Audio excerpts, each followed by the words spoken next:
dalka Bakistan maanta dadku waxay ku waabariisteen arrin mucjiso ah oo la yaab ku noqotay, gaar ahaana beerta xayawaanada lagu xanaaneeyo oo ku taalla Karijai, taasoo lagu arkay dacwo kurka sare ku leh wejiga qof dumar ah.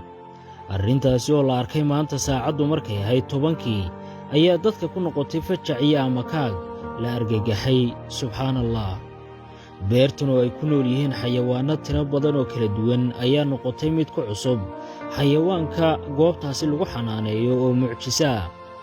Arrintan waxaa suurtagal ah in qaar badan oo idinka mid ahi ay u arkaan Photoshop in lagu sameeyey ama uu yahay sawir been abuur ah, balse waa mid xaqiiqo ah oo waa kan marka dharka laga bixiyo qaabka dacwadani u eg tahay ee rasmiga ah.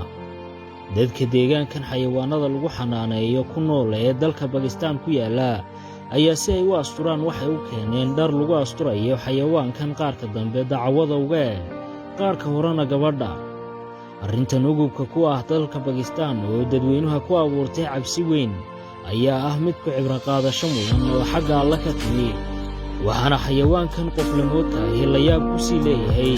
Kurka sare ee gabadha ahi waa mid hadlaya oo dadka qaarkood la sheekaysteen xilligii ay soo booqanayeen goobtani oo dadweyne aad u tiro badan ay soo buuxdhaafiyeen.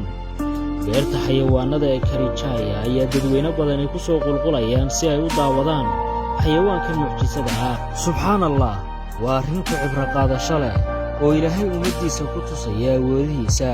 Walaal muuqaalka sii sheergare oo ku qor wax kasta Ilaahay wuu awoodaa si kuwa iimaankoodu daciifka yahay ay uga cibro qaataan.